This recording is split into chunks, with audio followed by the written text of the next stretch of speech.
presidente da SEB, Carlos Antônio Leal, proposta pela Comissão de Assuntos Sociais. Encontra-se à mesa para presidir esta audiência pública Sua Excelência, a senhora Presidenta da Comissão de Assuntos Sociais desta Casa de Leis, a quem passamos a palavra, deputada Érica Cocai. Queria desejar um bom dia para cada uma e cada um de vocês, dizer que é uma decisão da Comissão de Assuntos Sociais chamar para esta casa, convocar o senhor diretor-geral da SEB, o senhor Carlos Antônio Leal, para que nós possamos explicar à sociedade acerca dos apagões que têm vitimizado o conjunto da sociedade aqui no Distrito Federal. E também quais são as perspectivas de superação deste quadro que nós estamos vivenciando no dia de hoje.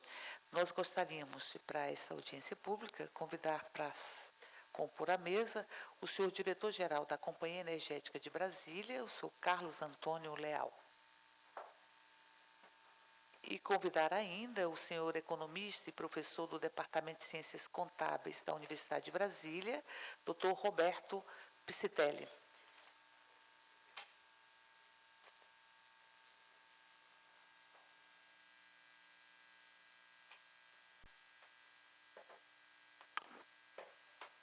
Bom, dando início a esta audiência, nós vamos proceder da seguinte forma. Nós vamos fazer uma introdução, o presidente vai fazer a sua exposição, depois nós vamos fazer as perguntas, abrir inclusive para que os que estão aqui presentes, para que possam se posicionar se quiserem fazê-lo, e em seguida nós tiramos os encaminhamentos necessários. Bom, eu gostaria de dizer, senhor presidente, que, segundo informações divulgadas na imprensa, a SEB tem distribuído lucros para os acionistas, apesar dos apagões e de não ter investido na redistribuição de energia do Distrito Federal, o que provocou vários transtornos para os brasileiros neste ano. No apagão de março passado, reportagem de TV, da TV Globo, mostrou que os clientes tiveram de, muitas vezes, fazer as suas refeições à luz de velas, não conseguindo pagar a conta com cartão. O restaurante fechou as portas mais cedo e levou prejuízo. Em um restaurante, houve uma série de pessoas que não puderam efetivar seu pagamento porque fariam através de cartão e não havia energia naquele momento. É preciso, inclusive, nós estamos discutindo nesta casa, que nós tenhamos uma forma mais rápida de ressarcimento dos prejuízos que porventura possam afetar as pessoas em função da queda de energia. A falta de manutenção das subestações, equipamentos velhos, corte de fornecimento e mau atendimento ao consumidor são algumas das reclamações que nós temos visto na SEB e que faz, inclusive, que a SEB tenha um montante vultoso de multas sendo impetradas contra ela. Apesar de todos esses problemas, a SEB conseguiu ter por volta de 39 milhões de lucro no ano passado. E esses 39 milhões de lucros, ao meu ver, deveriam ser dedicados ao investimento. 9,2 milhões deste lucro seriam distribuídos com os acionistas. Parte deles será distribuído ao governo do Distrito Federal, que é acionista majoritário da empresa. Eu penso que, de pronto, o governo do Distrito Federal deveria deixar esse dinheiro, ou devolver esse dinheiro para a SEB, para que ela possa trabalhar na perspectiva de investimento. Nós temos acompanhado o fato da empresa estar se desfazendo do seu capital, do seu patrimônio, particularmente dos seus terrenos, dos seus prédios, para ter recursos necessários para investir na distribuição. Investir na distribuição, ao meu ver, passa por dois aspectos: a melhoria da distribuição atual e a expansão, porque a cidade continua em processo de expansão e se exige um plano de expansão. Mas, segundo o professor da UNB, Ivan Camargo, quanto mais dinheiro se colocar nesta redistribuição, melhor vai ser a qualidade e nós vamos voltar a ter aquele índice de qualidade segundo o professor, de 5, 6 anos atrás. A SEB dizia na época que nos próximos 3 anos vai investir mais de 400 milhões para tentar melhorar a redistribuição, mas que o consumidor só vai começar a sentir este investimento, ele só vai ter repercussão no seu cotidiano, na sua vida, a partir de 2012. De acordo com especialistas ouvidos pela TV Globo, a lei da sociedade anônima, apesar de prever a distribuição de lucro entre acionistas, ela não tem uma obrigatoriedade. Eu lembro que esta casa se debateu de forma muito intensa sobre o investimento que fizeram vários órgãos do governo, e particularmente a Propeseb, que foi a maior investidora dos organismos aqui, dos órgãos do governo local, em Corumbá 4. A discussão à época é que deveria se investir em geração de energia. E a Corumbá 4 geraria por volta de 10% da demanda da própria SEB. A SEB, ela só gera 2%, me parece, só gerava 2% da energia que ela distribui através da usina do Paranoá. Então, portanto, era uma empresa, à época era uma única empresa, hoje nós temos uma hold, então, mas era uma única empresa e trabalhava fundamentalmente com distribuição. E se investiu por volta de 200 milhões. Eu não sei, até gostaria que o senhor fizesse, mas isso tem um impacto, representa um volume muito grande de recursos, considerando-se o patrimônio da própria SEB. O patrimônio da SEB, se não me falha a memória, à época estava por 400 milhões, queria que o senhor confirmasse, mas ela investiu um montante absolutamente vultoso e significativo, comparando-se com o seu próprio patrimônio em Corumbá 4. Digo isso porque, à época, o governo também tinha a intenção de que o BRB investisse recursos em Corumbá 4, que, diga-se de passagem, é um consórcio privado, dirigido por um consórcio privado. E nós tivemos a oportunidade de também chamarmos o presidente do BRB à época, isso se deu inclusive no Buriti, para que pudéssemos inquiri-lo sobre isso, e o presidente nos disse de forma muito sincera, eu diria, cruel, mas sincera, que não havia nenhum plano, nenhum estudo do retorno econômico-financeiro deste investimento para um banco. E que estaria investindo em Corumbá 4 simplesmente porque o governador tinha decidido. E como ele era um banco do governador, acho que o banco não é do governador, o banco é do povo, mas como ele era um banco do governador, o governador decidia onde investisse e ele estaria investindo. Foi extremamente sincero. Mas a SEB investiu um montante significativo em Corumbá 4 e recentemente nós tivemos a auditoria ou a inspeção do Tribunal de Contas do Distrito Federal que fala sobre que não seria, enfim, um investimento que poderia estar atendendo melhor esta empresa. Bom, os mini apagões de energia elétrica, eles passaram a fazer parte do dia a dia dos consumidores de 3 grandes regiões do país, 3 grandes cidades, São Paulo, Rio e Distrito Federal.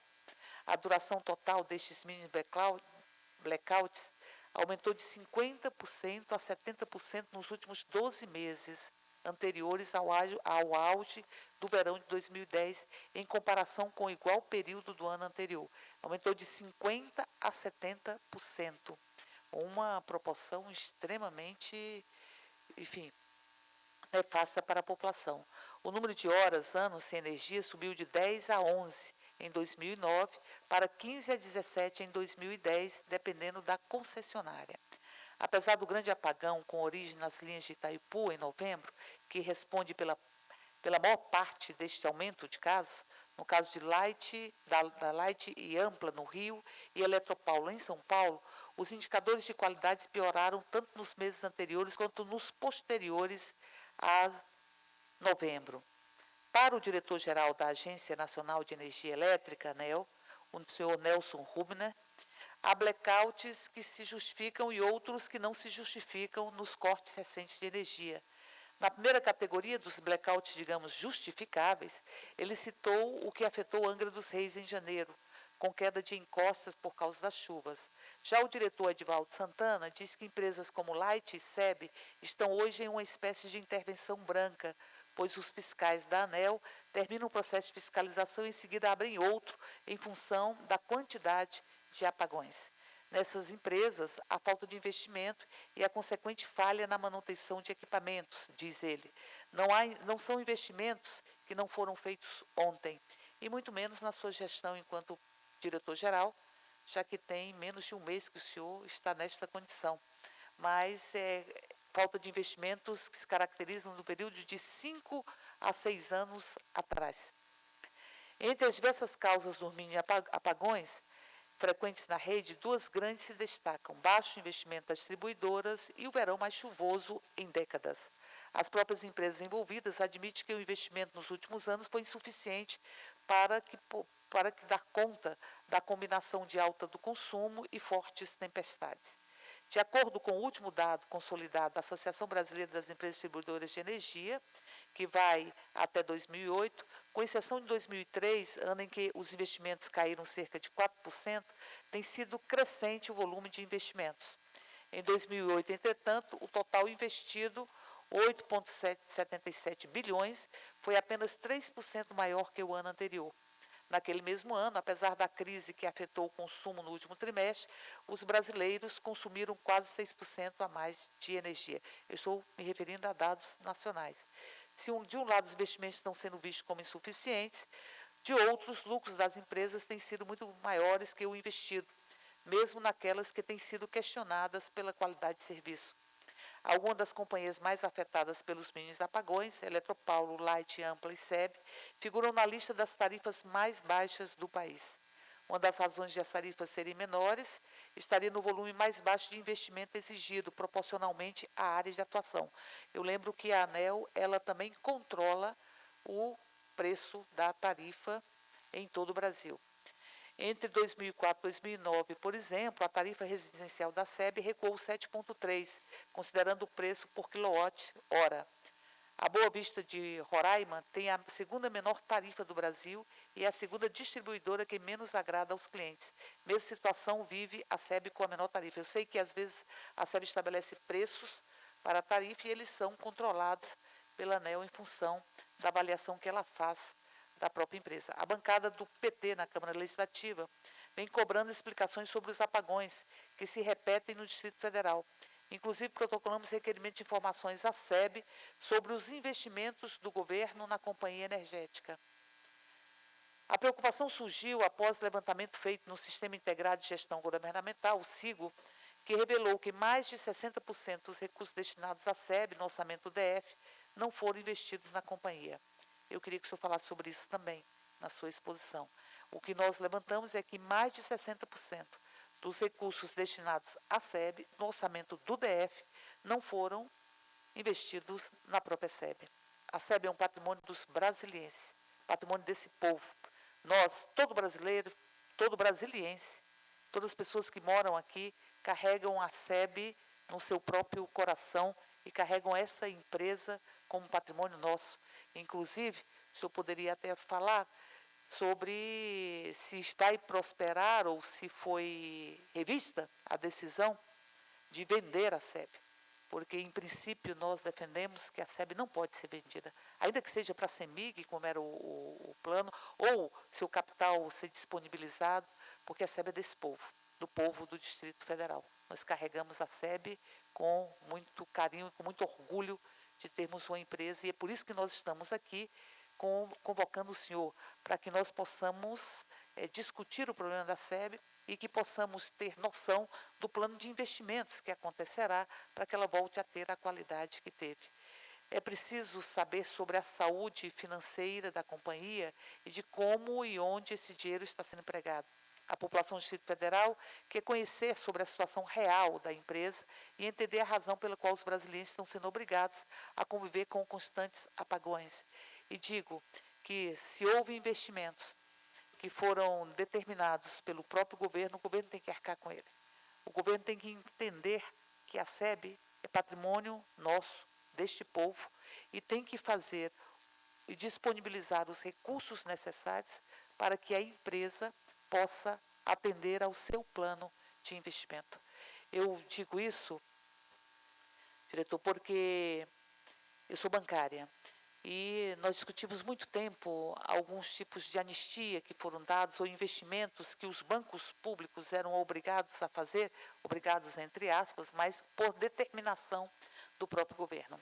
Então, nós dizíamos o seguinte, se é política de governo, o governo tem que arcar com ela. Não pode penalizar as empresas em função disso. Lembro de uma discussão intensa que fizemos há uns 12, 15 anos atrás sobre a anistia dos usineiros de Alagoas, que seria através do Banco do Brasil. Se o governo acha que é importante para o seu plano de desenvolvimento econômico, plano de expansão agrícola, enfim, anistiar os usineiros de Alagoas, deve arcar e colocar esses recursos necessários para que o Banco do Brasil possa fazê-lo sem danos para a própria empresa. Então, nós achamos que a SEB está se desfazendo do seu patrimônio imóvel, está se desfazendo de uma série de patrimônios para ter plano de investimento, investiu em Corumbá 4, que, ao meu ver, e nós fazíamos essa discussão à época, não foi um investimento que deveria ter sido feito naquela empresa, apesar de toda a crise que se vivia no momento, enfim, ia haver um problema também de geração, mas nós achamos que o governo do Distrito Federal tem que se responsabilizar por essa empresa e dizer que uma empresa como a SEB, que tem uma excelência de funcionamento, e que tinha uma excelência de funcionamento e que tem um corpo de funcionários absolutamente comprometidos, são trabalhadores e trabalhadoras que saíram às ruas já várias vezes para defender essa empresa e que estão sempre defendendo essa empresa e carregam essa empresa com uma fidelização muito grande. Nós não podemos permitir que a SEB possa hoje estar sendo questionada pelos apagões que surgem e que o governo não se responsabilize para que seja feito o investimento necessário. Então, portanto, eu encerro lembrando mais uma vez que um dos elementos mais imediatos seria o governo devolver para a SEB a sua parte como acionista, a sua parte nos dividendos como acionista que é. Devolver esta parte para a própria SEB, para que ela possa trabalhar na perspectiva do investimento. Então, com essas palavras, eu abro esta sessão, essa audiência pública, de forma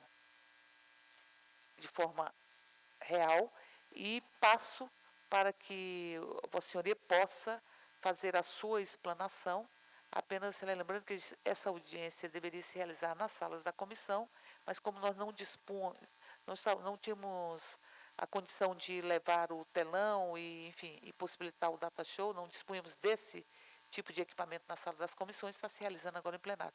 Então, passo a palavra para o senhor. Antes, porém, anuncio que esta audiência está sendo transmitida ao vivo, tanto pela internet, no site da Câmara Legislativa do Distrito Federal, o site é www.cl.df.gov.br, quanto pelo canal 9 da NET, e será retransmitida de acordo com a programação da emissora. E já digo que as pessoas que estão assistindo essa audiência pública, que quiserem se comunicar e fazer algum tipo de solicitação, podem fazê-lo, de perguntas ao presidente da SEB, podem fazê-lo e que nós nos comprometemos a posteriori de encaminhar para a presidência, para a direção do próprio órgão, as perguntas e, obviamente, que teremos as respostas sem nenhuma dúvida sobre elas para que nós possamos encaminhá-las. As pessoas quiserem se comunicar pelo site da Câmara, para fazer também as suas perguntas, que nós nos comprometemos a enviar para a direção da SEB e, obtendo as respostas, encaminhar para quem solicitou, enfim, as próprias perguntas. Eu passo, nesse momento, portanto, a palavra para o senhor Carlos Antônio Leal, que é diretor-geral da SEB. Excelentíssima deputada Érica Cocai, presidenta da Comissão de Assuntos Sociais da Câmara Legislativa, senhor doutor Roberto Piscitelli, professor da UNB, economista, colegas da SEB, senhoras e senhores, bom dia. Eu queria inicialmente fazer um resumo dessa questão da SEB inicialmente e posteriormente da questão dos apagões que foram mencionados. E quando entrarmos na questão específica do lucro obtido pela empresa, eu inicio pela apresentação, que fica mais fácil para que a gente possa esclarecer para os senhores. Eu assumi a Companhia Energética de Brasília no último dia 6 de maio, como presidente. Eu sou engenheiro eletricista de carreira da empresa, trabalho na SEB há 23 anos. Então, apesar de ter assumido recentemente, eu considero que tenho um conhecimento significativo da empresa, no que diz respeito a qualquer assunto que possamos tratar. E até estava comentando há pouco que, apesar do período da minha gestão ser um período pequeno, né, próximo de 8 meses, tendo em vista que esse mandato vai até o final do ano, eu considero que aceitei o desafio, que é um grande desafio em função da situação que a empresa está, em função de ser um empregado de carreira. Eu acho que eu, como técnico do quadro da empresa, não poderia deixar de aceitar o cargo numa situação que considero da minha responsabilidade contribuir para que a SEB reverta esse quadro. Então, em primeiro lugar, queria colocar isso. E em relação à situação do fornecimento de energia no Distrito Federal, nós temos que considerar alguns aspectos. A SEB vem de 2007 para cá, e a gente vai ver isso claramente na apresentação, fazendo investimentos sistemáticos na distribuição de energia. Isso é um ponto claro que nós vamos verificar.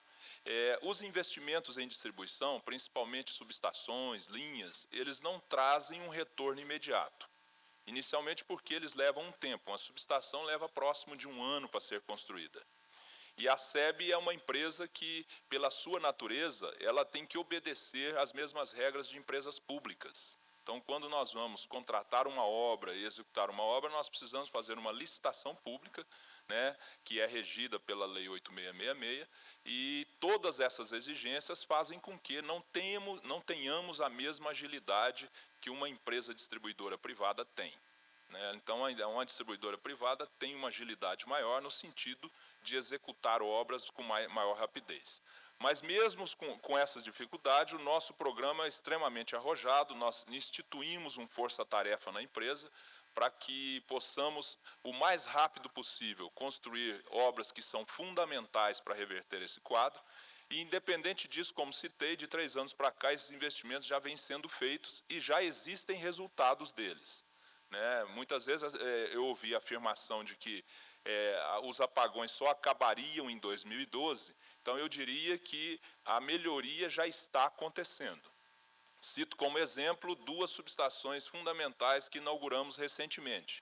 A primeira é a subestação de Mangueiral, que fica localizada ali próximo da entrada de São Sebastião, ali na região dos condomínios da ESAF. É uma subestação extremamente importante, porque além de melhorar o fornecimento para toda aquela região, não só de São Sebastião, mas também para os condomínios, ela possibilitará um alívio na subestação do Lago Sul, que é quem alimenta essas regiões hoje, e, obviamente, atenderá de forma muito melhor essa população que está ali próxima. Então, melhora Lago Sul e melhora a região de São Sebastião e condomínios. É uma subestação que recebe energia da usina de Corumbá 3, que é uma usina nova, que começou a gerar energia agora em janeiro, e essa energia ela é gerada exclusivamente para Brasília. Então, não sei se vocês se lembram, o único apagão a nível nacional que aconteceu não afetou Brasília. Então, no final do ano passado, nós tivemos um apagão que ficou no escuro São Paulo, Rio de Janeiro, a região sul do país, e Brasília não foi afetada, exatamente porque nós tínhamos essas alternativas das energias vindas de Corumbá 4 e Corumbá 3, que não estão ligadas ao Sistema Interligado Nacional. Então, a rede de transmissão do Brasil, ela é uma só, e se houver um apagão numa usina importante, como foi o caso em Itaipu naquela época, acaba fazendo que as outras usinas não consigam abastecer a carga que tem, e aí provoca um apagão. Então, esse apagão não aconteceu. Então, esse aspecto da importância estratégica dessas usinas é importante esclarecer para a população. Então, essa condição é muito importante para a capital do país. Então, essa usina de Mangueiral, ela está agora em fase de assumir os circuitos que abastecem aquela região ali através da usina de Mangueiral. Já transferimos a alimentação da subestação de São Sebastião para ela já está atendendo São Sebastião hoje, né, e estamos agora transferindo os circuitos da área rural de São Sebastião e dos condomínios ali próximos à ESAF, MUDB, Jardim Botânico, aquela região toda. Né? Então, isso irá acontecer já nos próximos 30 a 60 dias, que é o prazo que nós estamos concluindo essas interligações das redes. A segunda subestação que foi inaugurada há cerca de 2 meses é a subestação do Vale do Amanhecer, ali próximo à Planaltina, que era uma região também complicada e que vai possibilitar a melhoria da qualidade para o Vale do Amanhecer, para o condomínio Arapuanga, aquela região que cresceu muito em Planaltina, e para a área rural ali próxima, que é o núcleo rural São José, bem as proximidades ali. Nós temos uma outra subestação que entrará no próximo mês, que é a subestação de São José. Essa subestação vai resolver o problema de energia da região rural do PADEF. Então, há muitos anos, a SEB só tem uma subestação atendendo aquela região e aqueles produtores rurais, eles trabalham bastante com irrigação, principalmente no período de seca, né? E essa irrigação ela era muito prejudicada por conta da oscilação de tensão. Então, a carga subiu bastante, a subestação não suportava e tinha uma redução de tensão que, às vezes, inviabilizava o funcionamento dos motores dessa irrigação. Então, no mês que vem, iremos inaugurar a subestação São José, que vai assumir praticamente a metade da região do PADEF, fazendo com que a gente resolva o problema da energia daquela região rural. Em relação à parte central da cidade, nós fizemos algumas melhorias significativas. Inauguramos, há 2 anos atrás, a subestação Embaixada Sul e inauguramos também, posteriormente, a subestação do Sudoeste, que possibilitou o atendimento dessa região central e melhorando bastante áreas que estavam complicadas. Então, eu estou citando obras que já foram realizadas e que já estão trazendo resultados. No último mês de março, nós tivemos uma coincidência de 3 eventos que fizeram com que a imagem da SEB ficasse bastante arranhada. Né? Foram 3 desligamentos significativos na região da Asa Norte e área leste de Brasília. Esses apagões foram provocados por motivos diferentes, ou seja, não tem a mesma relação de uma coisa com a outra. Não sei se todos se lembram, mas no mês de março nós tivemos uma intensidade de chuva muito grande. Então, nós tivemos, não sei se todos estão lembrados, alagamentos na Asa Norte por mais de uma vez, tivemos árvores derrubadas também na região da Asa Norte e tivemos ventos e incidência de descargas atmosféricas muito intensas. E não adianta eu querer ter a ilusão de prometer a vocês que não haverá desligamento a partir de 2012. O desligamento sempre acontecerá, seja aqui em Brasília, seja em qualquer estado do Brasil, ou seja em qualquer país do mundo. O que nós precisamos é ter uma rede e uma estrutura em condições de, quando houverem esses desligamentos, nós possamos restabelecer o mais rápido possível, fazendo com que a sua duração seja menor. E é isso que a empresa está trabalhando. Porque quando você tem uma distribuição através de rede aérea, a conjugação de chuva, vento e descarga atmosférica inevitavelmente irá provocar o desligamento, que é correto, porque nós temos equipamentos de proteção que visam proteger a rede e os consumidores através de seus aparelhos, de seus equipamentos na casa de cada um. Então, esse desligamento ele irá acontecer sim, como sempre aconteceu, e realmente o que nós precisamos trabalhar é para minimizá-los, reduzir ao máximo e fazer com que eles aconteçam na menor duração possível. E é isso que a empresa está fazendo, modernizando a rede através de chaves automáticas com acionamento remoto, sem precisar deslocar uma equipe até cada local onde ocorre o problema, e, ao mesmo tempo, fazendo melhorias, como a deputada citou, nas redes. Estamos substituindo parte da rede subterrânea da região central e além de grandes melhorias nas próprias subestações existentes, como fizemos na subestação Brasília Norte, trocando toda a parte de proteção e controle da subestação no ano passado, para dotar essas redes de uma condição melhor na ocorrência de qualquer incidente. Então, e teremos no ano de 2010 e 2011 até 2012 obras muito importantes também, que estão previstas, e eu destacaria aqui uma principal obra que é dotar a rede de suprimento de energia no Distrito Federal numa concepção em forma de anel. Então, hoje, a nossa rede está estruturada num sistema que é chamado de radial. O que significa isso? Radial significa que, eu vou pegar como exemplo a subestação Brasília Norte, ela tem uma única fonte de suprimento. São 3 linhas que abastecem aquela subestação, mas vindas de uma única fonte. Então, se aquela fonte desligar ou faltar, então a subestação ficará sem energia enquanto eu não consertar. Né? Então, o sistema radial tem realmente essa deficiência muito grande. E o que nós estamos fazendo, deverá ficar pronto até março do próximo ano, março de 2011, é uma interligação de Santa Maria com a subestação de Mangueiral. Então, uma obra teoricamente fácil de construir, porque passa por uma região puramente rural, não tem adensamento urbano no meio, né? Então a execução é bastante rápida e estamos ultimando a execução dessa rede, que irá propiciar a alimentação dessa região central de Brasília através de uma outra fonte de suprimento. Então, essa outra fonte de suprimento, caso uma que hoje está abastecendo falte, imediatamente nós podemos transferir e alimentar a subestação através dessa outra fonte, enquanto a gente corrige o problema que provocou a falta daquela. Né? Então, essa obra eu acho fundamental, a empresa está trabalhando pesado nisso, e temos outras 3 subestações muito importantes que ficarão prontas até final de 2011. É a subestação Samambaia Oeste, a subestação Riacho Fundo e a subestação hípica, que vai ficar aqui no final da Asa Sul, ali próximo do setor hípico ali. Então, essas 3 subestações são fundamentais, e além de outras linhas também que já estão previstas, que reforçarão esse sistema em anel. Então, isso é um breve relato no que diz respeito aos investimentos e o que a empresa está fazendo para reverter esse quadro.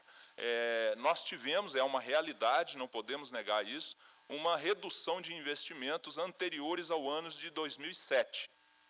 Essa redução de investimento fez com que a gente tivesse situações como enfrentamos ao longo de 2008 até agora.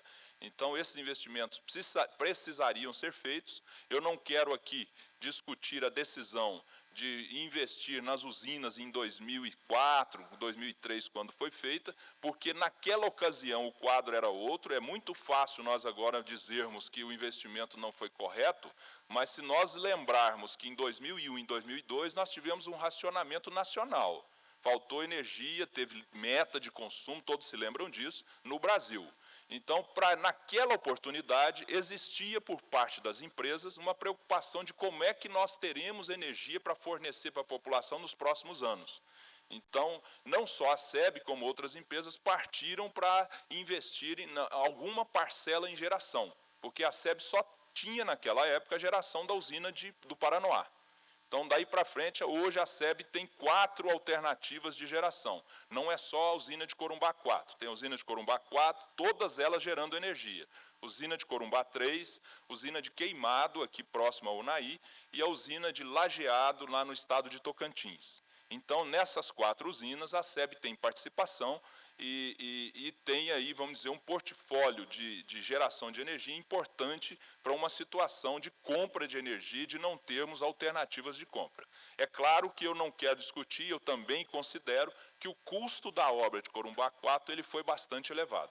Então, para isso, já foram feitas auditorias independentes, através da própria Corregedoria do Distrito Federal, e esse processo hoje está no Tribunal de Contas, que vai ser analisado e vai ser julgado, e os responsáveis terão que responder.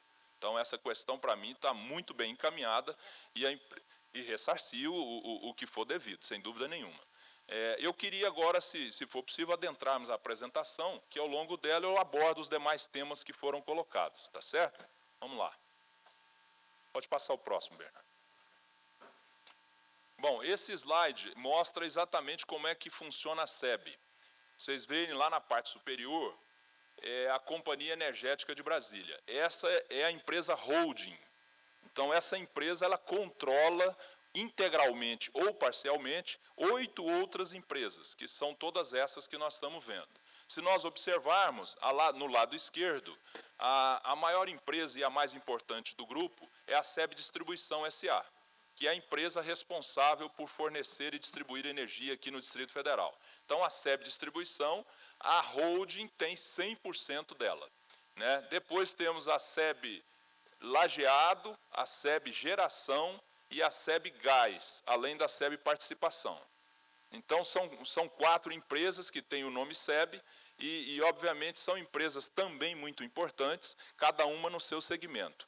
Eu queria fazer um breve parêntese que, até o ano de 2005, existia apenas uma única empresa, era a Companhia Energética de Brasília.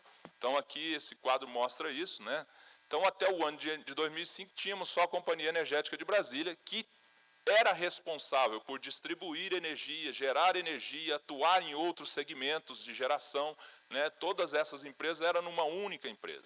Então, por exigência legal do órgão regulador, nós fomos obrigados a desverticalizarmos. Então, a partir de início de 2006, a SEB, então, criou uma SEB Holding, que é a Companhia Energética de Brasília, e criou as 8 outras empresas, cada uma no seu segmento. Então, aquela que distribui energia, volta, por favor, Bernardo. Aquela que distribui energia é a SEB Distribuição, aqui responsável pela distribuição de gás em Brasília é a SEB Gás, responsável pela geração de energia lá em Corumbá, a SEB Geração, lá no Paranoá, desculpe, a SEB Geração. Aí você tem Corumbá Concessões, que é a parte de Corumbá 4, Energética Corumbá 3, que é a usina de Corumbá 3, BSB Energética, que atua no segmento de pequenas centrais hidroelétricas, né? SEB Lajeado, que é responsável pela usina de Lajeado lá em Tocantins, que eu citei, né? A SEB Gás eu já falei. Essa empresa é muito importante porque, apesar de nós não termos ainda o gás canalizado vindo do gasoduto Brasil-Bolívia, ela terá condições de dotar Brasília de uma outra fonte de energia. Hoje a gente tem praticamente somente a energia elétrica. Então, se nós tivermos, e isso está previsto, até final do ano, iniciar a construção de um ramal desse gasoduto, partindo do interior de São Paulo, de São Carlos, onde passa esse gasoduto Brasil-Bolívia, e esse ramal passará por Uberaba, Uberlândia, Goiânia, chega até Brasília. Então, esse ramal permitirá que a gente possa vender gás extremamente barato para veículos, para gás automotivo, para condomínios, né, para aquecimento de água e tudo mais, e residências, obviamente, para a indústria e para o comércio. Então, a indústria pode também utilizar gás de uma forma muito mais barata. Infelizmente, o assunto gás ele foi muito desacreditado no final do ano passado, quando o presidente da Bolívia, Evo Morales, fez aquela estatização, né? Pegou, inclusive, a Petrobras, que tinha uma usina lá, e estatizou, aliás, e isso trouxe para os consumidores um descrédito muito grande. Todo mundo não acreditou muito que o gás ia dar certo. E, naquela época, chegou a faltar gás no Brasil. Então, isso provocou um descrédito muito grande. A SEB já implantou em Brasília 2 postos de distribuição de gás. Então, o primeiro deles fica ali na Candangolândia, né, onde tem a distribuição de gás, esse gás é trazido por caminhão do interior de São Paulo para cá. Então, ele traz o gás liquefeito, que tem um volume 6 vezes menor do que o gás normal, e chegando aqui ele é transformado novamente em gás.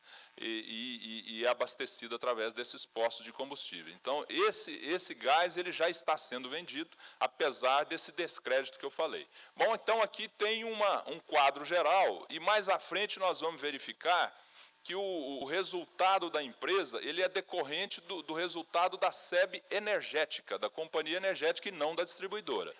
Esse quadro mostra, está bastante longe, mas acho que dá para quem estiver mais próximo aí verificar, a distribuição das ações da Companhia Energética de Brasília. Então, vocês vejam que não é só o governo do Distrito Federal que tem ações. Então, aqui mostra o próprio governo do Distrito Federal, mostra o governo federal que também tem ações, mostra empresas do GDF, tais como Terracap e outras mais, e mostra empresas de capital privado.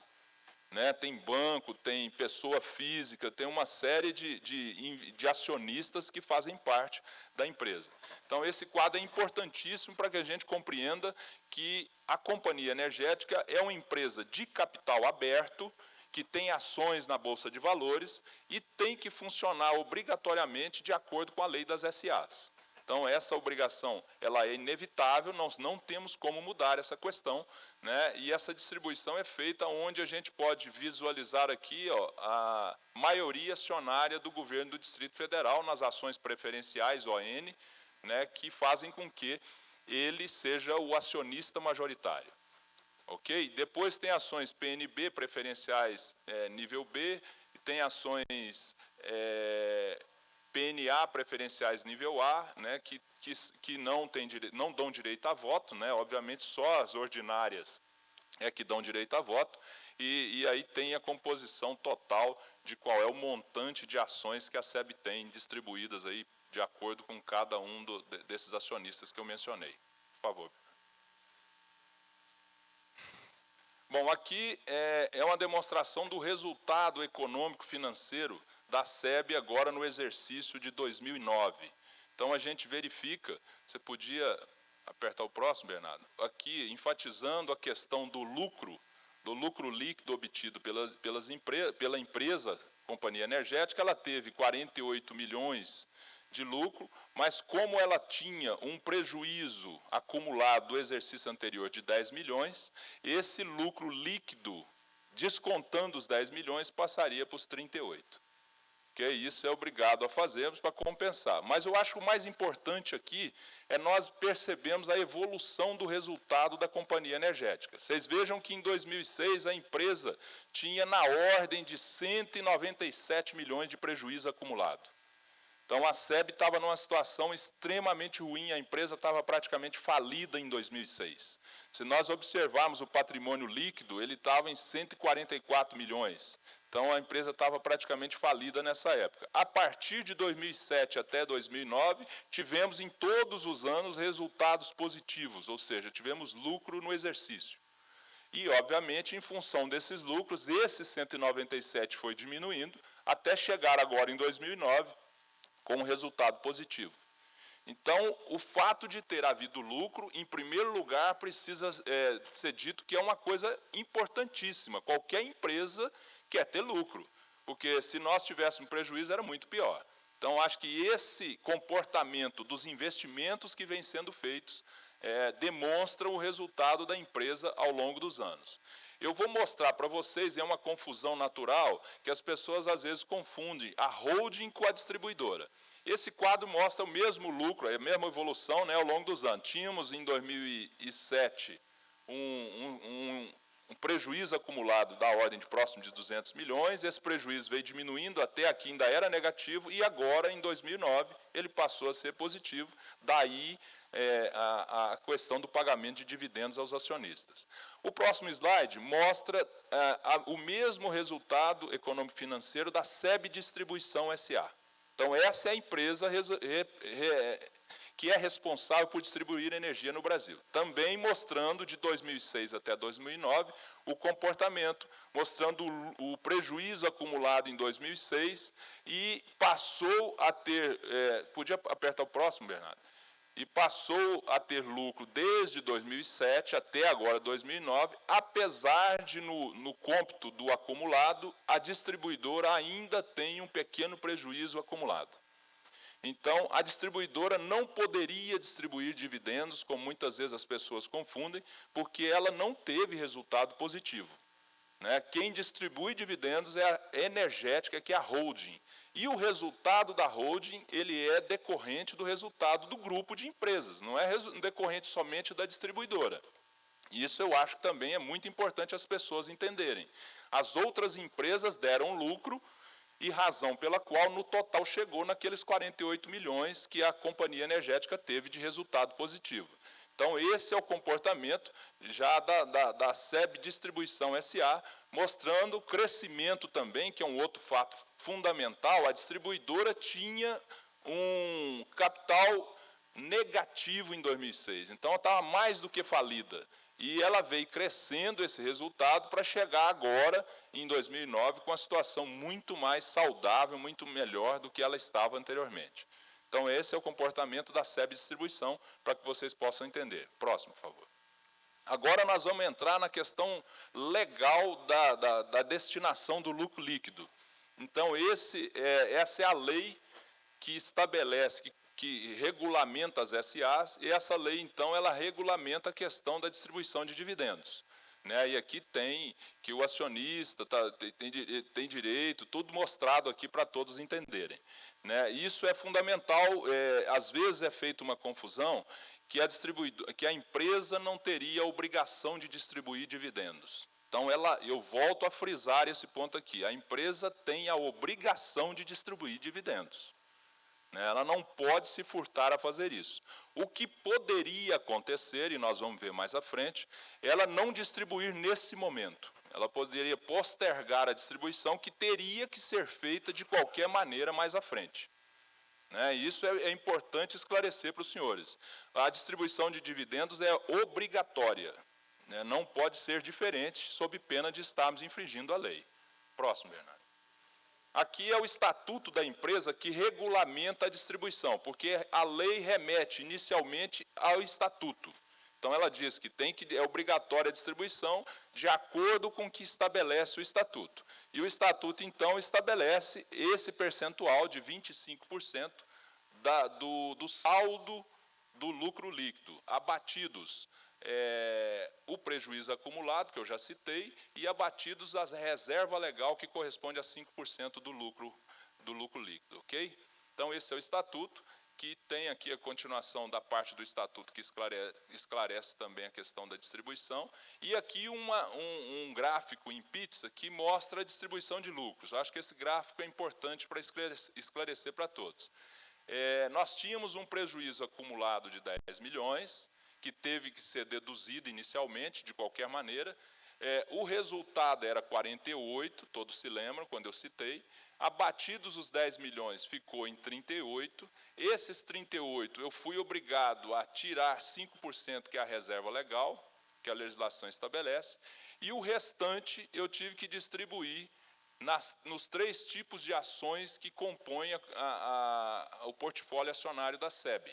Então, os 9 milhões foram distribuídos dessa forma, tendo uma parcela maior para as ações preferenciais tipo A, que é o que o estatuto e a lei define, que deu aqui 4 milhões e pouco, e aí vem as outras ações que têm prioridade menor, começando pelas preferenciais tipo B, que tem 10% a mais do que as ordinárias, e aí está então a distribuição de como esse lucro vai ser feito.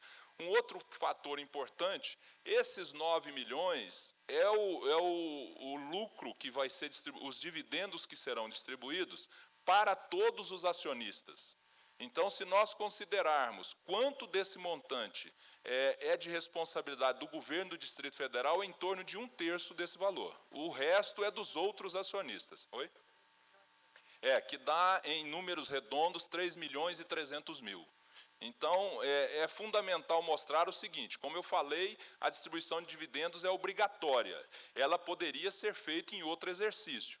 Mas se nós considerarmos que o GDF representa 3 milhões e 300 mil, esse valor não é tão significativo no que diz respeito a obras, a qualquer investimento que a empresa viesse a fazer nesse momento. E não vou discutir, é lógico, por ser presidente da empresa, quem decidiu a distribuição dos dividendos foram a Assembleia Geral dos Acionistas. Essa Assembleia que optou por distribuir nesse exercício, ao invés de postergar a distribuição para outro exercício. Então, eu estou falando de uma forma bastante simples, bastante objetiva para todos entenderem isso. Em primeiro lugar, não existe ilegalidade.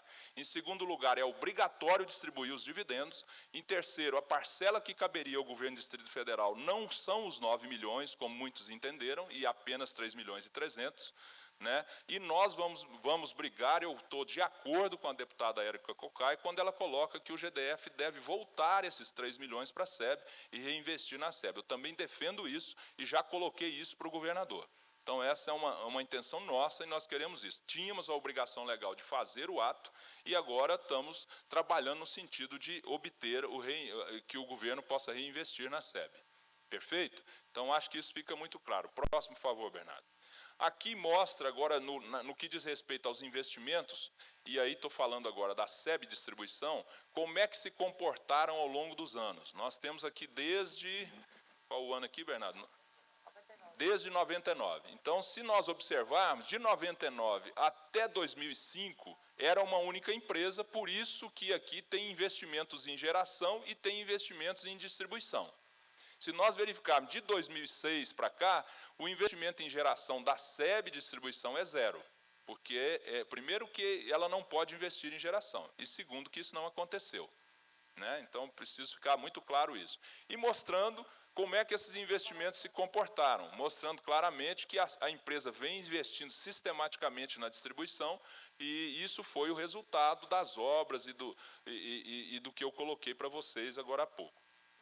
Eu acho que é fundamental. E aqui mostra já nos 3 últimos anos, que eu acho que é o mais importante que a população tem perguntado, de 2010 a 2012, também na SEB Distribuição, nós estaremos investindo em 2010 75 milhões, 199 milhões em 2011, né, e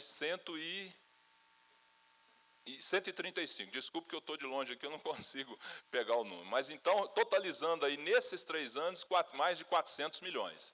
Então, são investimentos fortes, pesados. Na história da SEB, nós tivemos... Você podia voltar, por favor, Bernardo? No ano de 2009, nós tivemos aqui um investimento que totalizou 94 milhões. Então, esse número foi o maior da SEB dos últimos 20 anos. A SEB nunca tinha investido o montante de 94 milhões na distribuição nos últimos 20 anos, para mostrar que o esforço que a empresa está fazendo. Porque nós temos todas as dificuldades que vocês tenham que entender. A primeira delas é a questão da licitação, para que possamos contratar um serviço, para que possamos comprar material, né? Então, nós já investimos pesado em 99. Infelizmente, isso às vezes a população não entende. No ano de 2010, passo próximo, nós fomos afetados pelos problemas que aconteceram do governo. Então, a SEB teve que paralisar, tivemos 3 governadores ao longo desse ano, né? Primeiro foi, eu não vou nem falar do Arruda, mas depois tivemos o Paulo Otávio, tivemos o Wilson Lima e agora, por último, o Rogério Rosso. Então, essas mudanças todas trouxeram consequências para a SEB no que diz respeito a startar processos licitatórios para comprar material, para comprar serviço, que provocaram um pouco de redução no investimento do ano passado para cá. E, ao mesmo tempo, estamos recuperando com folga essa perda de 2010 no ano de 2011. Né? Então, isso é fundamental para que nós para que a gente consiga investir quase 200 milhões ano que vem.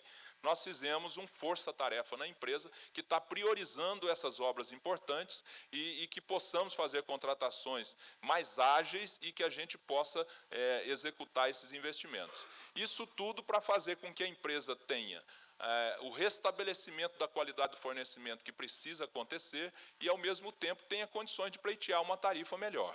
Porque a tarifa é calculada baseada no investimento que a empresa faz. Próximo, por favor, Bernardo. Aqui é uma explicação do que eu já mencionei, eu acho que não é tão importante, é de mostrar que o investimento, que a distribuição de dividendos é obrigatória, que ela é possível de ser adiada, ela não tem, e outra. Para que ela seja adiada, é preciso haver uma justificativa do Conselho de Administração para a Assembleia de Acionistas e, ao mesmo tempo, haja uma autorização da CVM. Então, a Bolsa de Valores tem que autorizar isso também. Então, não é tão simples assim esse adiamento e, obviamente, quem dá a palavra final é a Assembleia de Acionistas, como eu mencionei. Perfeito? Pode passar o próximo, acho que aqui é só essas considerações que eu já expliquei a todos. Próximo, a mesma coisa. E as considerações finais em relação à questão da distribuição de dividendos, a gente fica muito claro. Dessa forma, coube à companhia realizar a distribuição de resultados referente ao exercício de 2009 em consonância com as referidas disposições normativas. O Conselho de Administração, em reunião no dia 30/3/2010, e a Assembleia Geral Ordinária dos Acionistas, realizada em 30/4, deliberaram sobre a destinação do lucro líquido, aprovando a forma dessa distribuição e o valor. Ok? Um fator que eu não mencionei, o que foi definido para ser distribuído é o mínimo que é obrigatório. Empresas podem definir que seja distribuído um percentual maior que o Estatuto prevê e a lei das SAs também prevê.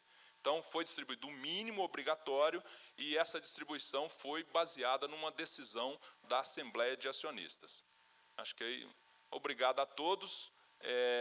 Eu estou na SEB, qualquer um que queira me contactar, queira esclarecer, queira me procurar lá, eu estou à disposição de todos lá na presidência da SEB. Se quiserem anotar, meu telefone da SEB é o 3465-9602. E o meu e-mail, cleal@seb.com.br. Ok? Então, estou à disposição de todos lá para que possamos esclarecer qualquer coisa. E estou aqui agora à disposição para qualquer pergunta, qualquer esclarecimento. Muito obrigado. Bom, nós queríamos registrar a presença do José Nazareno Farias, que é diretor de comunicação social do Sindicato dos Condomínios, do Edson Fernandes, que é agente operacional da SEB, do Francisco Xavier Batista, que é presidente da Associação dos Piauienses, ASCOCIB, do Antônio de Pádua Lemos, que é diretor-presidente da Associação de Moradores do Córrego das Antas, da Maria de Jesus Santos, que é do Ministério do MDA, do Francisco Rodrigues, vigilante, da Valdenice Oliveira, que é cantora, e do Simval Melo Monteiro, que é aposentado. Nós temos já uma pessoa que está inscrita para fazer o uso da palavra, que é o Antônio de Pádua Lemos, que a gente vai passar, mas apenas para anunciar que as pessoas que quiserem fazer uso da palavra, é apenas levantar o braço, que a gente colhe as inscrições. Vamos passar agora para o nosso professor, o Pistelli, para que ele possa fazer as suas considerações, e em seguida nós vamos abrir para quem queira fazer perguntas. Temos já um inscrito, que é o Antônio de Pádua Lemos.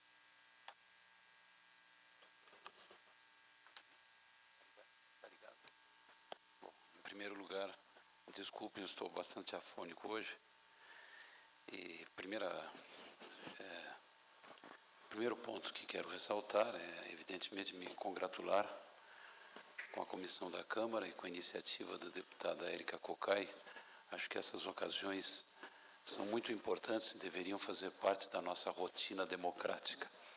Talvez o público não seja tão numeroso como deveria ser, né?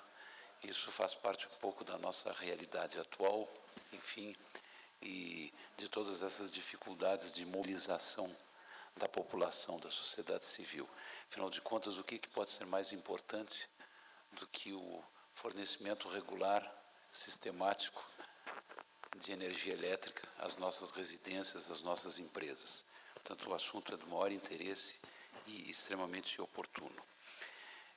Minha participação aqui, naturalmente, é a participação de quem se considera um cidadão, um representante da sociedade civil. Não estou ligado a nenhum partido político e, naturalmente, todas as observações que fizeram, questionamentos, não dizem respeito propriamente a questões de legalidade ou de ilegalidade ou de irregularidade.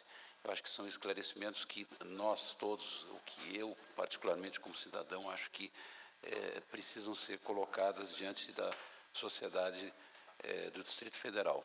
E, sobretudo, considero ainda o fato peculiar de o nosso diretor ter menos de um mês de gestão, portanto, há muita coisa que aqui se pode comentar ou dizer ou levantar que, em relação às quais ele não tem, evidentemente, nenhuma responsabilidade, né, e dispõe, inclusive, de um período muito curto para a sua gestão, né. Mas, de qualquer maneira, é algo que deve ser destacado, o fato de que se trata de um profissional, de um servidor de carreira, e eu acho que isso é muito bom para a administração do GDF. O assunto que nos traz aqui é, principalmente, a questão da apuração e da distribuição ou da destinação do lucro. É claro que isso sempre causa espécie às pessoas, né? Afinal de contas, há uma velha discussão, e essa discussão vem do tempo da estatização versus privatização. Uma empresa estatal, uma empresa pública, deve ter lucro, né? E aí nós entramos numa questão ideológica que não tem fim. Mas se, além da apuração do lucro, nós verificamos que há uma distribuição da ordem de 9,2 milhões desse lucro, isto causa ainda mais espécie, diante de todas as dificuldades que enfrenta a SEB, que enfrenta o governo do Distrito Federal, que enfrenta o Distrito Federal, enfim. Quando se leem essas notícias, é lógico que a população fica perplexa diante da hipótese de que recursos parecem estar sobrando em vários lugares, né?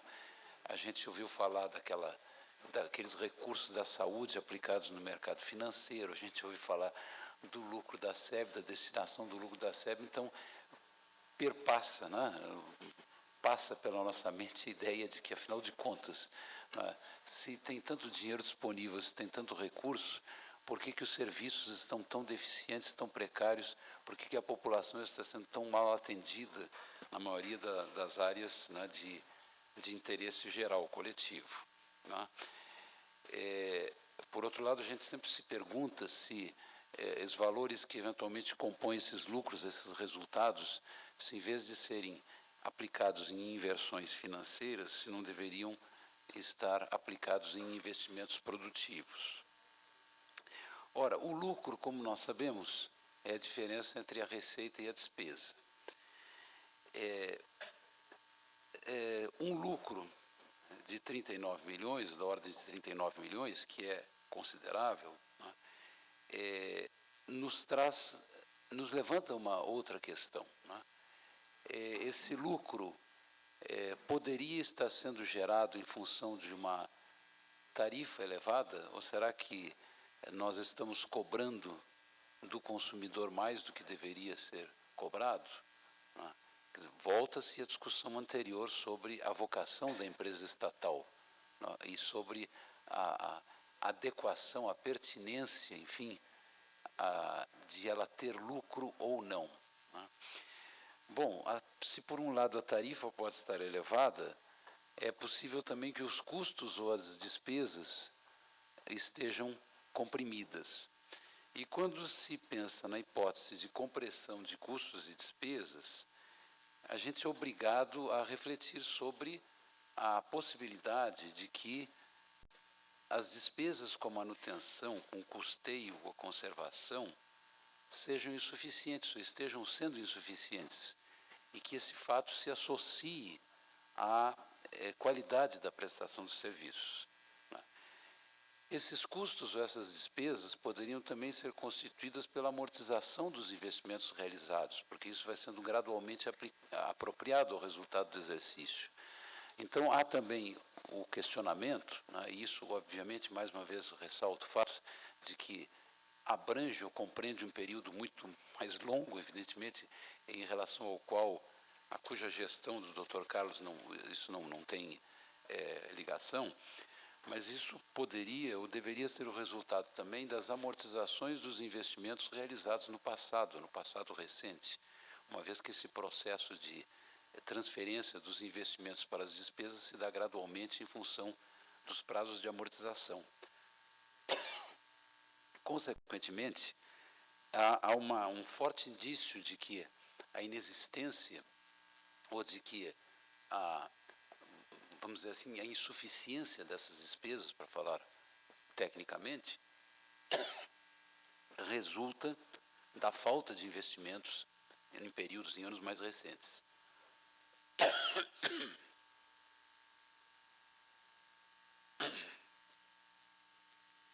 Por outro lado,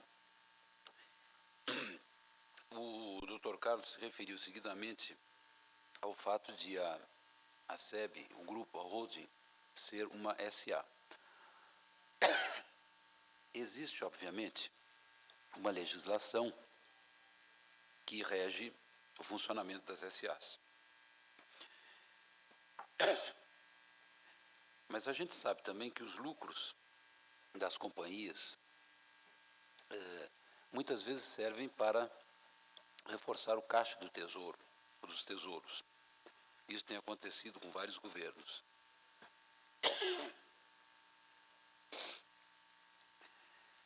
Tendo em vista a estrutura da SEB, enfim, do conjunto da holding, eu faço uma indagação, porque eu acho que não é ponto específico da nossa audiência, mas eu acho que as audiências servem exatamente para levantar algumas questões que não deverão ficar fora do debate que deverá ser feito daqui para frente.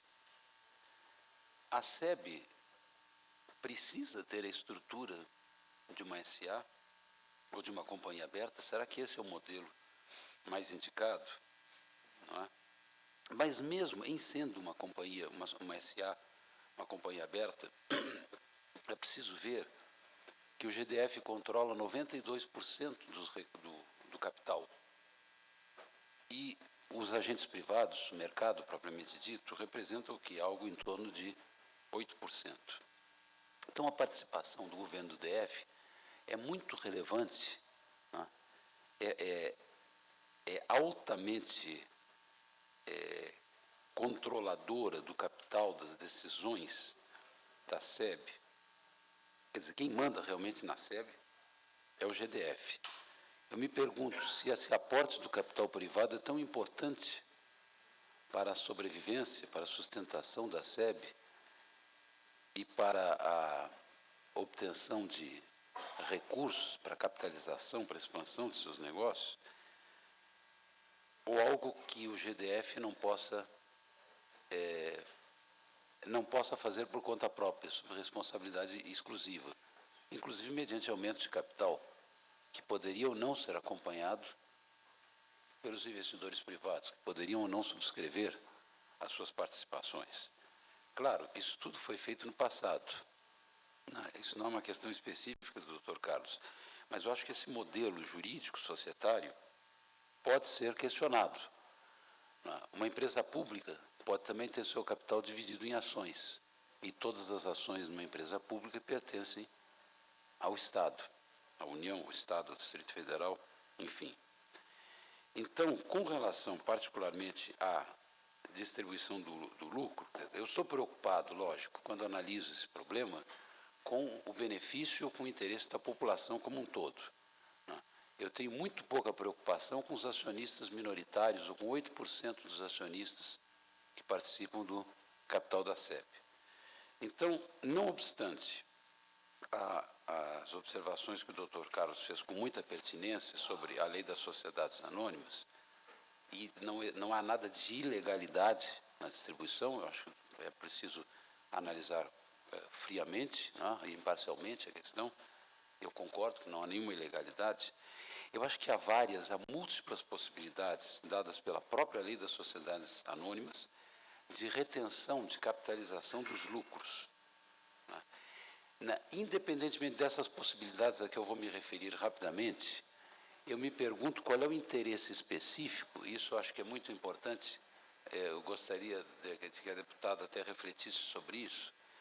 Qual é o interesse específico do Bradesco, ou de meia dúzia de agentes privados ou de acionistas, de receber o dividendo? Qual é a importância que esses dividendos têm para esses 8% de acionistas privados? Será que o Bradesco está interessado, está preocupado, ou isso é muito importante para a formação do resultado do Bradesco?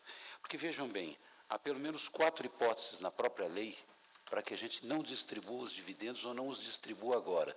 Eu acentuo esse ponto, porque diante do quadro de necessidades, de carências, de investimentos a serem feitos, eu acho que se justificaria, sim, cabalmente, a retenção desses recursos para a sua capitalização.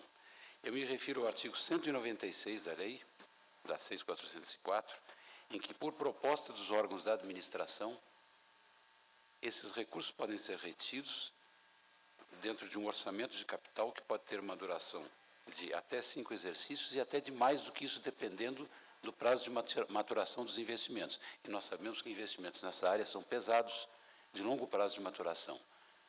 Então, eles podem ser de 6, 7, 8, talvez 10 anos. O artigo 197 da lei nos abre a possibilidade da constituição de uma reserva de lucros a realizar. E mais do que isso, que quando o dividendo obrigatório ultrapassar a parcela do lucro líquido do exercício, ele não precisa ser distribuído naquela parcela que corresponde ao excesso do que se considera lucro realizado ou não. E há várias hipóteses de lucros não realizados que provavelmente se correspondem à situação da SEB, particularmente os resultados da equivalência patrimonial, e dentro da estrutura do grupo, esses são resultados que compõem o resultado final, assim como lucros, rendimentos e ganhos não realizados. Então, essa é a segunda possibilidade. Terceira possibilidade, e me referindo ao artigo 202, parágrafo 3º. A Assembleia Geral pode decidir, a Assembleia Geral, o GDF tem 92%. Né? Ele pode distribuir dividendo menor, ou inclusive reter todo o dividendo, desde que não haja oposição de qualquer acionista presente. Então, acho muito difícil que uma negociação bem encaminhada não conduzisse a uma decisão que possibilitasse ou que viabilizasse a retenção do lucro. Vamos nos lembrar do seguinte, são 9 milhões, são 9,2 milhões distribuídos, dos quais o GDF retém 3,3, a grosso modo. Em relação aos 9,2, se eles fossem retidos, a própria empresa, ou seja, o governo do GDF decidiria diretamente pela utilização desse recurso e pela incorporação aos investimentos da SEB. E, optando pela distribuição e ficando com apenas 3,3, ele, na realidade, vai ter que disputar recursos orçamentários, como muito bem o Dr. Carlos lembrou, para assegurar que pelo menos os 3,3 sejam utilizados ou reinvestidos na SEB. Ele vai ter que disputar com todos os outros órgãos e entidades do GDF, por quê? Porque essa receita não é vinculada. Bom, há uma quarta hipótese ainda, que é ainda do artigo 202, parágrafo 4º, que não acho que não seja o caso da SEB, mas que poderia justificar a retenção dos lucros, que é a situação financeira incompatível ou inconveniente, isso é difícil de definir, que não recomende a distribuição para evitar, não propriamente descapitalização, não seria o termo técnico, mas que poderia comprometer o capital de giro, reduzir os recursos disponíveis, etc., ou levar a empresa até a ter a necessidade de fazer empréstimos de curto prazo, empréstimos para a cobertura do capital de giro, etc. Então, é por isso, particularmente, que eu, inclusive, me manifestei à época, através de uma entrevista, dizendo que achava estranhável isso aí. Em nenhum momento isso se caracteriza como ilegalidade ou como irregularidade, e muito menos em relação à postura do Dr. Carlos, que está há menos de um mês na SEB. Isso é uma história muito longa, que vem de muito tempo, né? Do tempo em que, como disse a deputada, o governador era o maior acionista do BRB. Né? Bem, ainda sobre a questão dos investimentos, estão previstos para 2010 75 milhões. E só que isso é bem menos do que o que foi investido em 2009. Eu imaginava que a gente estivesse numa curva ascendente de investimentos para a SEB. E veja, uma previsão bastante ambiciosa, Dr. Carlos, de 400 milhões até 2012, ao ritmo em que os investimentos estão sendo realizados. Este ano, nós não vamos atingir essa meta, dificilmente. Né? Quer dizer, este ano há um decréscimo e o que está sendo investido é desproporcionalmente muito pouco em relação ao programa de investimentos para o período, para os próximos 3 anos, portanto.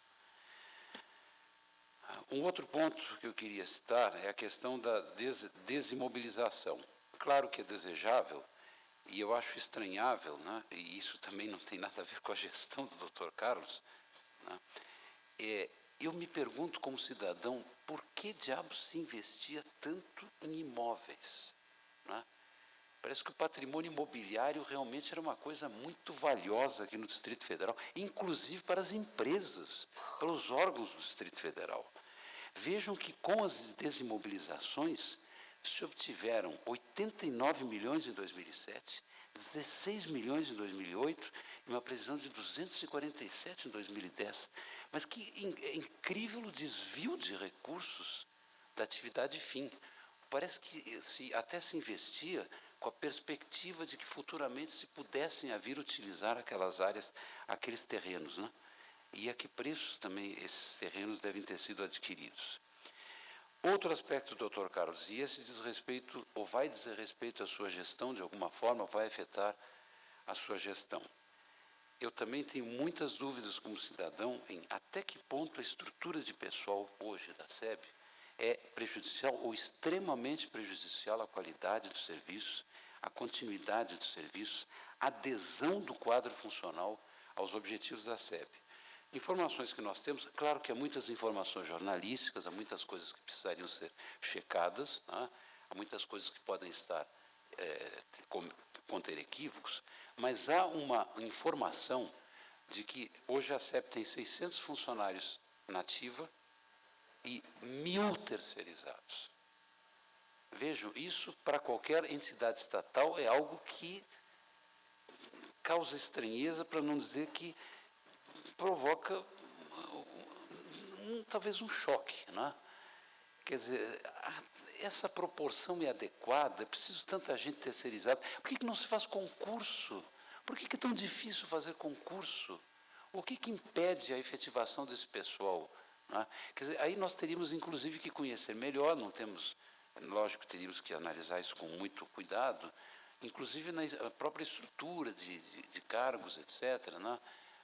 Onde se ocupam esses funcionários terceirizados, até onde essa grande quantidade de funcionários não vem em detrimento do bom atendimento ao consumidor, ou daquele grau de adesão que a gente gostaria de ter, né, em relação às pessoas que trabalham na SEB, que são da SEB, que são do quadro da SEB, como é o nosso diretor hoje. E, caminhando para a conclusão, por que a SEB recebe tantas multas? Quer dizer, a relação da SEB com a ANEEL deve ser conflituosa, né? Há problemas evidentes, porque, veja-se, em 8 anos, 17 multas no valor de 42,1 milhão. Isso significa mais do que o lucro deste ano. Né?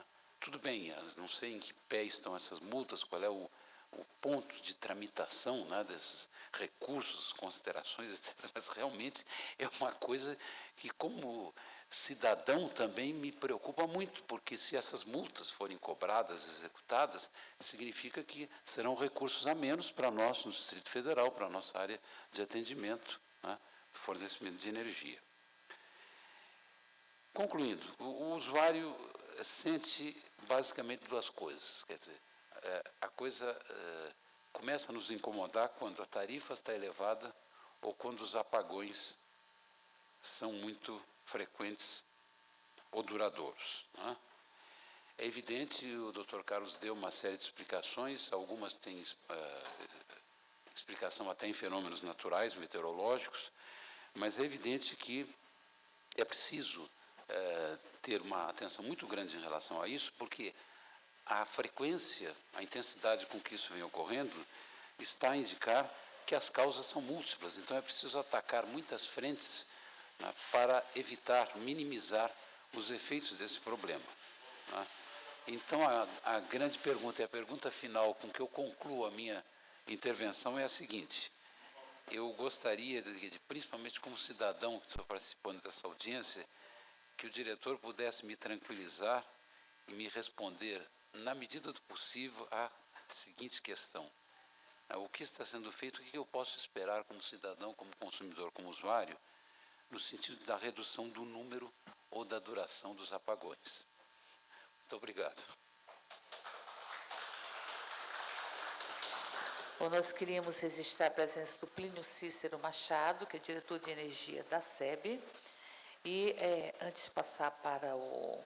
Acho que a gente poderia proceder da seguinte forma: temos apenas 2 pessoas inscritas, elas poderiam fazer uso da palavra, o senhor responde ao conjunto das questões. E tem uma pergunta por escrito aqui, do Francisco Xavier, que é presidente da Ascocive, que diz: quais os principais componentes que levaram ao prejuízo da SEB demonstrado no período 2006, no histórico que foi apresentado? Retirada de capital, gestão deficitária, enfim, quais foram os motivos para que nós tivéssemos este prejuízo. E eu chamo para fazer uso da palavra o Antônio de Pádua e o Cláudio Pereira. Antônio de Pádua, um período de 3 minutos, já chamando o Cláudio Pereira, que é coordenador do sistema de operação da SEB, para que fique nas proximidades, que será o próximo.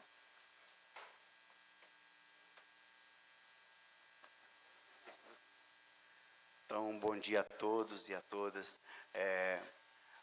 Quero agradecer a Érica, a deputada Érica Cocai, o presidente da SEB, o outro companheiro aqui da mesa, que eu não lembro o nome, mas quero agradecer também a presença de todos aqui. A minha pergunta é totalmente diferente dos demais, com certeza, porque o meu problema, eu moro num local já desde 68, quando a SEB ainda era um departamento, que era o DFL, na época, depois passou a ser SEB. Nesse local, onde eu moro, nós não temos energia elétrica regularizada, nós temos gambiarra. E essa gambiarra nossa, ela é bastante documentada, temos ofício para a SEB, ofício para a administração do Lago Sul, temos ofício para o próprio IBRAM, temos ofício, daqui da Câmara Legislativa mesmo já foram feitos vários ofícios pelo deputado Paulo Tadeu, solicitando a regularização da nossa energia, porque pode causar acidentes e algumas coisas, uns problemas mais graves, E, no entanto, nunca foi resolvido o nosso problema. A gente vem utilizando energia, como dizem, sem pagar, entre aspas, porque a gente paga mais caro do que quem tem a energia regularizada. A nossa energia, quando a SEB corta, levam todos os nossos fios, nós temos que comprar mais, fazer mais. Já aconteceu o caso da polícia pegar vizinhos nossos fazendo a gambiarra, levar para a delegacia, nós temos que ir lá para defender aqueles companheiros, e a gente conta essa história. Inclusive o delegado falou para mim uma vez, você agora quer se tornar legal um ato ilegal? Eu falei, não estou querendo se tornar legal um ato ilegal, eu quero justificar que nós não temos energia regularizada, não é por falta de interesse nosso de pagar, e sim por falta do poder público de resolver a nossa situação. E a pergunta que eu quero fazer aqui é o seguinte, se tem como o senhor, agora como o novo presidente da SEB, encaminhar uma equipe até o local e ver a nossa situação e ver o que pode ser feito. É só isso. Obrigado. Obrigado, Antônio de Pádua, que é um líder comunitário da Associação dos Moradores do Córrego das Antas. E eu passo a palavra agora para o Cláudio Pereira, que é coordenador do sistema de operação da SEB Distribuição.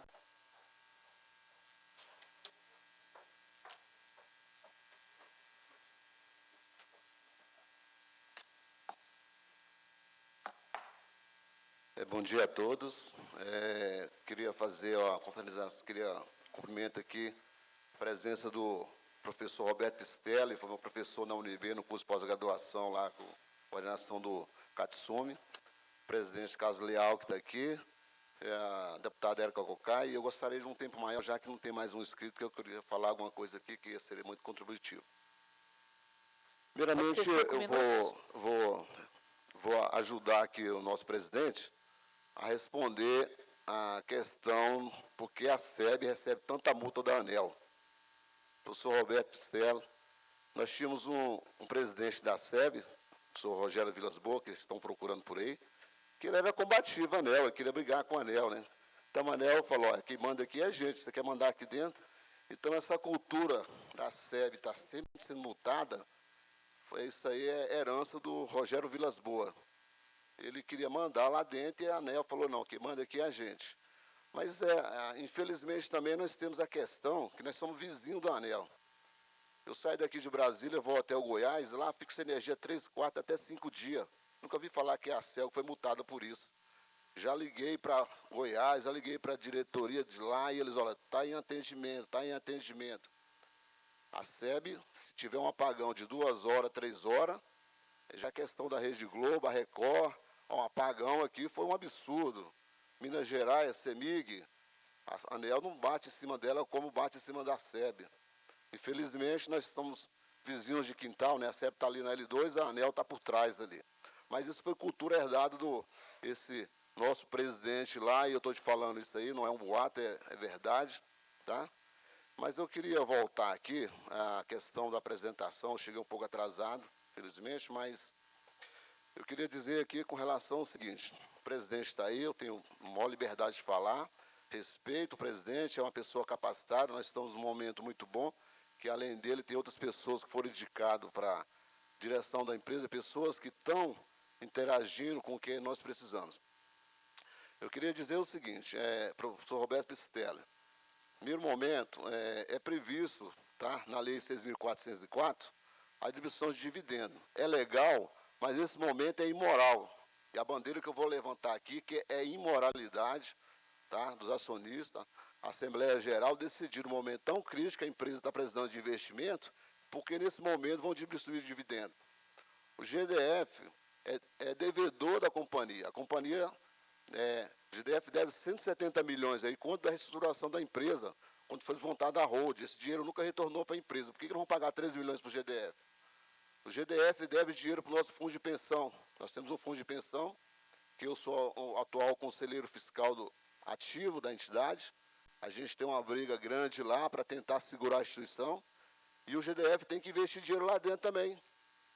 O governador Arruda foi aposentado pelo fundo de pensão. O salário dele foi lá em cima. E a empresa precisa colocar dinheiro lá dentro, porque senão vai conseguir pagar a pensão dos próximos aposentados. Então, eu sou contra essa distribuição de dividendo, é legal, mas é imoral. Esse momento não é propício para isso. Nós precisamos investir na distribuição, temos uns gargalos grandes aí. Eu trabalho na área que é o coração da empresa, onde fica batendo todo o tempo, é 24 horas. Se faltou energia em algum local, cai lá para a gente lá. Nós temos 24 horas de pessoas trabalhando lá dentro. Temos a Zanorte aí, em decadência, Planaltina está sendo resolvido pouco agora, temos aí uma situação de uma cidade que está crescendo aí, que vai sair o Noroeste, né? Na política habitacional, eu faço parte dela, que eu represento uma cooperativa habitacional que foi fundada dentro da SEB. Nós temos aí a questão de 27 bairros que o PEDOT aí ia criar, né? Que foi criado o PEDOT, não vou entrar nessa discussão, que é um outro fórum, e eu gostaria de participar num outro momento. Se a SEB não fizer todas as obras previstas só para alimentar a criação de novos bairros, nós não vamos ter renovação de concessão. E sem contar que nós vamos ter uma Copa do Mundo. Então, esse momento não é propício para a distribuição de dividendo, é ilegal, é legal, mas é imoral. E eu gostaria de contribuir aqui, professor, que você falou de 4 formas que ela poderia não distribuir dividendo. Mas nós temos aqui uma outra situação, que foi até falada para o nosso presidente, que a Assembleia Geral, né, os lucros que deixaram de ser distribuídos nos termos do parágrafo 4 serão registrados como reserva especial e se não absorvido por prejuízo de exercício subsequente, deverão ser pagos como dividendo assim que o permitir a situação financeira da empresa. Então, pronto, retorne à Assembleia Geral. Isso não é o momento para distribuir dividendos. Aqui, resolve a nossa situação. Eu gostaria de dizer também, nós tivemos uma gestão anterior aí, eu não vou falar nomes, mas a diretoria que estava anterior, ela estava muito omissa, ninguém tomava decisão. A gente precisava comprar equipamento, comprar mercadoria, cabo, e ninguém falava quem que assina, quem que assina. Estão precisando, nós estamos com um gargalo aí, de cabos em Taguatinga que estão pegando fogo, não são trocados porque ninguém comprava. Gestão da diretoria anterior. Eu estou sabendo de algumas ações do presidente, que ele está aqui, não é porque ele está aqui, porque se estivesse fazendo coisa errada, eu também faria nesse momento. A gente está tomando decisões aí para resolver coisas que estão pegando fogo. Taguatinga, qualquer momento, se não resolver, vai explodir a subestação de lá. Mas por quê? Não comprava equipamento, nós estamos com a frota aí, que não conseguimos trabalhar com a frota. Acho que o presidente já está tomando essa atitude. Precisa ser resolvido de imediato. Os carros não andam, vai à oficina, recebe a oficina, não atende o cliente. Eu gostaria de colocar aqui também, com relação aos imãs de Corumbá 4. O deputado Era Cocá, já que chamou para essa audiência pública, eu já vi no programa do governo, diretriz do governo, que tem lá com relação à reestruturação de Corumbá 4. E a gente precisa conversar mais sobre isso, porque aí foi o grande gargalo da SEB. Nós temos uma pessoa que está na ANEEL hoje, que na época trabalhava na SEB e era diretor de planejamento. E eu cheguei para ele e perguntei, como é que vai construir uma usina pegando dinheiro no banco do sistema Hot Money? Hot Money é aquele que você pega ali com juro mais caro. Por que não faz uma política pública para o BNDES emprestar dinheiro para a SEB? Ah, mas não pode porque vocês não querem. É mais fácil pegar dinheiro caro, né? O banco ganha, outras pessoas ganham. Construir uma usina de Corumbá 4, pegando dinheiro Hot Money nos bancos, que é isso, e usando caixa. Então, eu acho que tem que aprofundar mais com relação a essa discussão de Corumbá 4. A mídia está aí, tem que achar o seu Rogério Vilas Boas, tem que citar, já foram citados os diretores que estavam na atual gestão, que é aí que está, que a sociedade precisa saber onde foi parar o dinheiro da SEB. Por que ele está dessa forma? Hoje, professor Pistelli, nós temos 672 funcionários. Esses são os verdadeiros heróis da SEB. Esse dinheiro que estão querendo de dividendo deveria ser convertido em salário dos funcionários. Esses que são os vitoriosos. Tá? Esses deveriam ser avaliados e dizer, nós estamos aqui, mesmo sucateados, nós estamos segurando. Não vamos largar a empresa, não. Quando eu entrei na empresa, era 1.300 funcionários. Eu entrei em 98. Eu tenho essa falação aqui, que eu participei de 3 departamentos da empresa, eu conheço o que a empresa quer, a necessidade que ela precisa, o rumo que está tomando agora, colocando pessoas para dirigir, pessoas técnicas. Nós não queremos mais indicação política, não. Política vai para outros órgãos, vai trabalhar no INCRA, trabalhar em outras entidades. Precisamos de pessoas técnicas para executar e tirar a empresa do buraco. Então, com relação a essa dívida de 170 milhões, deputado Era Cocai, perguntar para o GDF por que ele está querendo receber 13 milhões se ele deve 170 milhões. Nós temos um fundo de pensão que está no gargalo. Governador Arruda, ex-governador, você não vai receber salário não, que o fundo vai quebrar. Com relação, eu quero até ajudar aqui, né, a defesa das licitações. Parece que o nosso presidente está tomando algumas atitudes. Eu, como funcionário, vou acompanhar. Eu quero ver a empresa voltar a crescer. Os funcionários da SEB honrar e dizer assim, essa é minha SEB. Os funcionários têm vergonha de estar na SEB. Nós temos um sistema aí de comunicação da época do seu Nelson Piquet, que o senhor Rogério Vilas Boas colocou lá dentro, que está precário. As viaturas não conseguem produzir porque o sistema não funciona. Presidente, é outra coisa que você precisa resolver, porque essa coisa está precária. Aí fala, não, o funcionário é picareta, o funcionário é não cego, não é. Não é porque eu estou lá dentro, a gente trabalha em ligação com os eletricistas, existe